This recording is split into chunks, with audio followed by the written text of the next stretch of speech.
Hello friends, ಹೇಗಿದ್ದೀರಿ ಎಲ್ಲರೂ? ಇವತ್ತಿನ special recipe for my baby, ನನ್ನ ಮಗಳಿಗೋಸ್ಕರ. ಅವಳಿಗೆ ಬೈಂಗನ್ ಭರ್ತಾ, ಬದನೆಕಾಯಿಯ ಚಟ್ನಿ ಅಂತ ಹೇಳ್ಬೋದು, ಅದು ತುಂಬ ಇಷ್ಟ. ಸೊ ಅದು ಮಾಡಲಿಕ್ಕೆ ಹೊರಟಿದ್ದೇನೆ. ಫಸ್ಟ್ ನಾನು 3 ಬದನೆಕಾಯಿ ಇಟ್ಕೊಂಡು ಬೆಂಕಿಯಲ್ಲಿ ಸುಟ್ಟು ತಂದಿದ್ದೇನೆ. ಯಾಕಂದರೆ ಅಥೆಂಟಿಕ್ ಫ್ಲೇವರ್ ಬರುವುದೇ ಅದರಲ್ಲಿ. ಬೆಂಕಿಗೆ ಹಾಕಿ ಸ್ವಲ್ಪ ಸುಟ್ಟು ತಂದಿದ್ದೇನೆ. ಮತ್ತು ಇದು ಈಗ ಸ್ಕಿನ್ ರಿಮೂವ್ ಮಾಡಬೇಕು.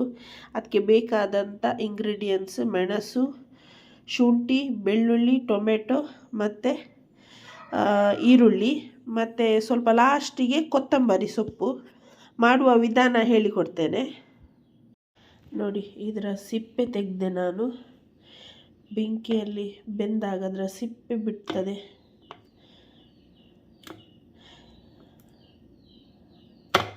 ಇನ್ನೂ ಸಹ ತುಂಬ ಬಿಸಿ ಉಂಟು.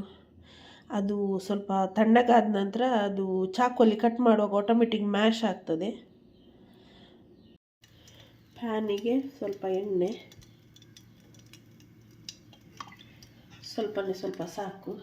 ಯಾಕಂದರೆ ಫ್ರೈ ಪ್ಯಾನ್ ಅದರಿಂದ ಜಾಸ್ತಿ ಎಣ್ಣೆದು ಅಗತ್ಯ ಇಲ್ಲ. ನಾನ್ ಸ್ಟಿಕ್ ಅಲ್ಲ, ಹಾಗಾಗಿ ಜಾಸ್ತಿ ಎಣ್ಣೆದ್ದು ಅಗತ್ಯ ಇಲ್ಲ. ಸ್ವಲ್ಪ ಎಣ್ಣೆ ಸಾಕು. ಎಣ್ಣೆ ಬಿಸಿ ಆದ ನಂತರ ಶುಂಠಿ ಹಾಕ್ತಿದ್ದೇನೆ. ನನ್ನ ಎಲ್ಲ ಪಲ್ಯಗಳಿಗೆ ಶುಂಠಿ ಮತ್ತು ಬೆಳ್ಳುಳ್ಳಿ ಸ್ವಲ್ಪ ಜಾಸ್ತಿ ಇರ್ತದೆ, ಆದರೆ ಟೇಸ್ಟಿಯಾಗಿ ಬರ್ತದೆ.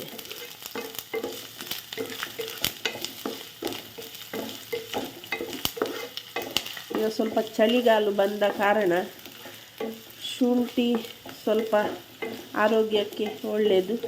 ಹೀಗೆ ಏನು ಮಾಡಿಕೊಟ್ರೆ ಕಾಡ ಬೀಡ ಮಕ್ಕಳಿಗೆ ಸೇರುವುದಿಲ್ಲ, ಕುಡಿಯುವುದೂ ಇಲ್ಲ. ಮೊದಲಿನ ಕಾಲದಲ್ಲಿ ನಾವು ಕುಡ್ದೇವಂತ. ಸೊ ಹೀಗೆ ರೆಸಿಪಿಗಳಲ್ಲಿ ಸ್ವಲ್ಪ ಹಾಕಿ ತಿನ್ನಿಸೋದು. ಬೇರೆ ಪಲ್ಯ ಮಾಡಿದರೆ ನಾನು ಬದನೆದ್ದು ಖಂಡಿತ ಅವಳು ತಿನ್ನೋದಿಲ್ಲ. ಆದರೆ ಬೈಂಗನ್ಕ ಭರ್ತಾ ಅಂದರೆ ತುಂಬ ಇಷ್ಟ ನನ್ನ ಮಗಳಿಗೆ. ನೋಡಿ, ಇದು ಆಲ್ಮೋಸ್ಟ್ ಒಂದು 60-70% ಫ್ರೈ ಆಯಿತು. ಈಗ ಇದಕ್ಕೆಲೆ ಬೆಳ್ಳುಳ್ಳಿ ಆ್ಯಡ್ ಮಾಡ್ತಿದ್ದೇನೆ.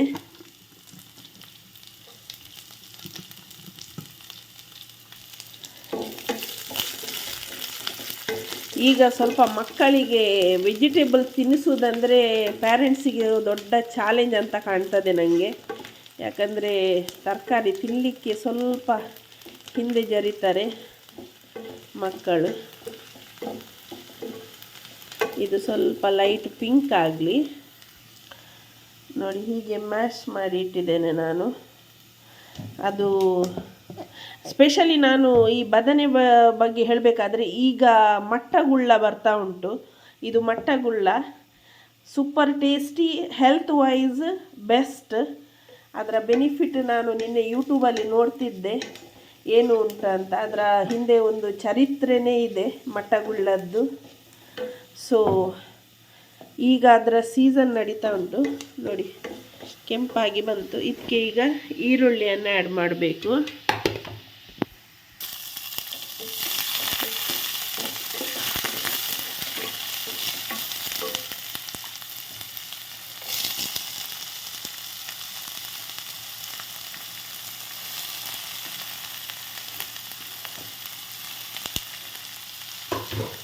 ಈರುಳ್ಳಿಯನ್ನು ಎಷ್ಟು ಸಣ್ಣ ಮೂರಲಿಕ್ಕೆ ಕಟ್ ಮಾಡಲಿಕ್ಕೆ ಆಗ್ತದೆ ನೋಡಿ, ಕೊಚ್ಕೊಳ್ಳಿಕ್ಕೆ. ನಂದು ಲ್ಯಾಂಗ್ವೇಜ್ ಇದು ಸ್ವಲ್ಪ ಕನ್ನಡ ಪ್ರಾಬ್ಲಮ್ ಉಂಟು, ಸ್ವಲ್ಪ ಮಿಕ್ಸ್ ಲ್ಯಾಂಗ್ವೇಜ್ ನಿಮಗೆ ಕೇಳಿರ್ಬೋದು. ಸ್ವಲ್ಪ ಶೀತ ಕೂಡ ಆಗಿದೆ.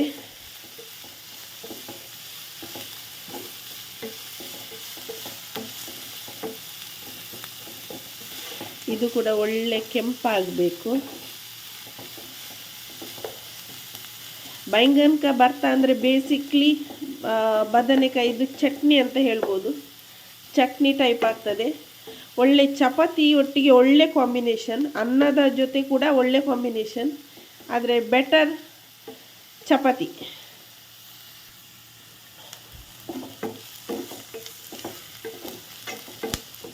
ಈ ಸ್ಟೇಜಲ್ಲಿ ಸ್ವಲ್ಪ ನಾನು ಉಪ್ಪನ್ನು ಸೇರಿಸ್ತೇನೆ. ಪಿಂಕ್ ಸಾಲ್ಟ್ ನಾನು ಯೂಸ್ ಮಾಡೋದು, ಆರೋಗ್ಯಕ್ಕೆ ಒಳ್ಳೆಯದು ಅಂತ ಹೇಳ್ತಾರೆ. ಉಪ್ಪು ಹಾಕಿದರೆ ಸ್ವಲ್ಪ ಈರುಳ್ಳಿ ಬೇಗ ಫ್ರೈ ಆಗಿ ಸಾಫ್ಟಾಗಿ ಬರ್ತದೆ. ಅದಕ್ಕೋಸ್ಕರ ಈ ಸ್ಟೇಜಲ್ಲಿ ಉಪ್ಪು ಹಾಕ್ಕೊಂಡಿದ್ದೇನೆ. ನೋಡಿ, ಈಗ ಈರುಳ್ಳಿ ಕೂಡ ಒಳ್ಳೆ ಫ್ರೈ ಆಯಿತು. ಇಷ್ಟಾದರೆ ಸಾಕು. ಇದಕ್ಕೆ ಟೊಮೆಟೊ ಹಾಕ್ತಿದ್ದೇನೆ. ಟೊಮೆಟೊ ಒಂದು ದೊಡ್ಡ ಟೊಮೆಟೊ 3 ಟೊಮೆಟೊವನ್ನು ತಗೊಂಡಿದ್ದೇನೆ. ಈರುಳ್ಳಿ ಕೂಡ 3. ಇವನ್ ನನ್ನ ಇದು ಬದನೆ ಮಟ್ಟಗುಳ್ಳ ಕೂಡ 3 ನಾನು ತಗೊಂಡಿದ್ದೇನೆ. ಮತ್ತು ನಿಮಗೆ ಮಸಾಲ ಯಾವ ಟೈಪ್ ಬೇಕು ಅದು ನಿಮ್ಮ ಮೇಲೆ, ಎಷ್ಟು ಹಾಕ್ತೀರಾ ಕ್ವಾಂಟಿಟಿ. ನನಗೆ ಇಷ್ಟು ಕ್ವಾಂಟಿಟಿಗೆ ಇಷ್ಟು ಬೇಕಂತ ಎನಿಸಿತು. ಇದೀಗ ಫ್ರೈ ಆಗುವಾಗ ಸ್ವಲ್ಪನೇ ಆಗ್ತದೆ, ಒಳ್ಳೆ ಮ್ಯಾಶಪ್ ಆಗಿ. ನಾನು ಟೊಮೆಟೊ ಜಾಸ್ತಿಯಾಗಿ ಅದರದ್ದು ಸಿಪ್ಪೆ ತೆಗೆದು ಕಟ್ ಮಾಡೋದು. ಹೊರಗೆ ಸಿಪ್ಪೆ ತೆಗಿತೇನೆ, ಯಾಕಂದರೆ ಸಿಪ್ಪೆ ಮ್ಯಾಶ್ ಆಗೋದಿಲ್ಲ. ಅದು ಬಾಯಿಗೆ ಸಿಕ್ಕಿದರೆ ಸ್ವಲ್ಪ ಮಕ್ಕಳು ತಿನ್ನಲಿಕ್ಕೆ ಕೇಳುವುದಿಲ್ಲ. ಅದಕ್ಕೋಸ್ಕರ ಸಿಪ್ಪೆ ತೆಗೆದ್ರೆ ಬೇಗ ಸಾಫ್ಟ್ ಕೂಡ ಆಗ್ತದೆ. ಸ್ವಲ್ಪ ಹೊತ್ತು ಮುಚ್ಚಿಡ್ತೇನೆ. ಇದಕ್ಕೆ ಕಾಯಿಮೆಣಸು ಕೂಡ ಈ ಸ್ಟೇಜಲ್ಲೇ ನಾನು ಆ್ಯಡ್ ಮಾಡ್ತಿದ್ದೇನೆ. ನಾನು ಮೆಣಸಿನ ಹುಡಿ ಯೂಸ್ ಮಾಡ್ತಾ ಇಲ್ಲ ಇಲ್ಲಿ. ಸ್ವಲ್ಪ ಕಾಯಿಮೆಣಸು ಹಾಕಿದ್ದೇನೆ, ಇದರದ್ದೇ ಖಾರ ಬಿಡ್ತದೆ ಸಾಕು.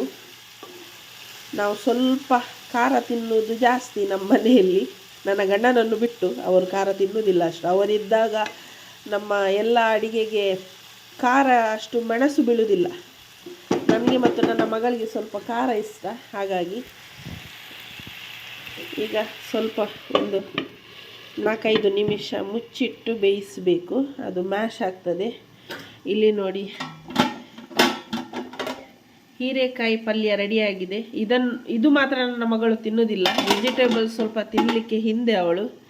ಅದಕ್ಕೋಸ್ಕರ ಅವಳ ಸ್ಪೆಷಲ್ ಬೈಗನ್ಕ ಭರ್ತಾ ಮಾಡ್ತಿದ್ದೇನೆ.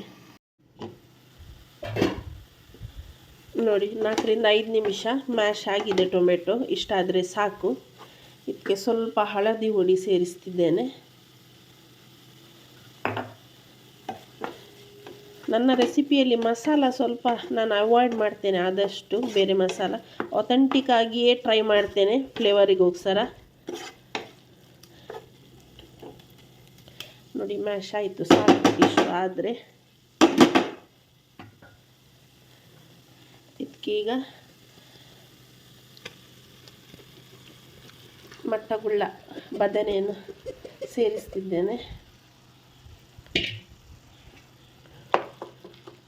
ನೋಡಿ ಎಷ್ಟು ಸಾಫ್ಟಾಗಿ ಬಂದಿದೆ ನೋಡಿ. ಬೆಂಕಿಯಲ್ಲಿ ಹಾಕಿ ಬೆಂದಿದೆ ಒಳ್ಳೆ. ಅದು ಸ್ಮೋಕಿ ಫ್ಲೇವರ್ ಗ್ಯಾಸಲ್ಲಿ ಕೂಡ ಮಾಡಲಿಕ್ಕೆ ಆಗ್ತದೆ, ಆದರೆ ಅದು ಅಥೆಂಟಿಕ್ ಫ್ಲೇವರಿಗೋಸ್ಕರ ನಾವು ಬೆಂಕಿಯಲ್ಲಿ ಮಾಡಿದರೆ ಸ್ವಲ್ಪ ಒಳ್ಳೆ ಫ್ಲೇವರ್ ಕೊಡ್ತದೆ. ಅಥೆಂಟಿಕ್ ಆಗಿ ರೆಸಿಪಿ ಬರ್ತದೆ. ನೋಡಿ, ಈಗ ಒಳ್ಳೆ ಮಿಕ್ಸ್ ಮಾಡಿ ಆಯಿತು. ಇದನ್ನು ಕೂಡ ಈಗ ಸ್ಲೋ ಫ್ಲೇಮಲ್ಲಿ ಒಂದು 4-5 ನಿಮಿಷ ಮುಚ್ಚಿಡ್ತಿದ್ದೇನೆ.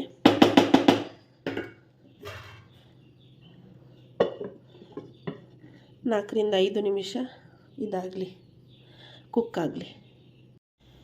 4-5 ನಿಮಿಷ ಆಯಿತು. ನೋಡುವ. ನೋಡಿ, ಬೈಗನ್ ಕಾ ಭರ್ತಾ ಈಸ್ ರೆಡಿ ಟು ಈಟ್. ಇದಕ್ಕೆ ಮೇಲಿಂದ ಸ್ವಲ್ಪ ಕೊತ್ತಂಬರಿ ಸೊಪ್ಪು ಹಾಕಬಹುದು, ಆಪ್ಷನಲ್. ಮಿಡ್ಲಲ್ಲಿ ನಾನು ಉಪ್ಪು ಚೆಕ್ ಮಾಡಿದ್ದೆ, ಅದು ಶೂಟ್ ಮಾಡಲಿಕ್ಕೆ ಮರ್ತೋದೆ. ಉಪ್ಪು ನಿಮ್ಮ ರುಚಿಗೆ ತಕ್ಕ ನೋಡಿ ಹಾಕಿ. ನೋಡಿ ಫ್ರೆಂಡ್ಸ್, ನನ್ನ ಬೈಗನ್ ಕಾ ಭರ್ತಾ ಈಸ್ ರೆಡಿ ಟು ಈಟ್. ನಿಮಗೆ ನನ್ನ ರೆಸಿಪಿ ಇಷ್ಟ ಆದರೆ ಸಬ್ಸ್ಕ್ರೈಬ್ ಮಾಡಿ, ಲೈಕ್ ಮಾಡಿ, ಶೇರ್ ಮಾಡಿ ಮತ್ತು ಕಮೆಂಟ್ ಮಾಡಿ. Thank you. ಬಾಯ್.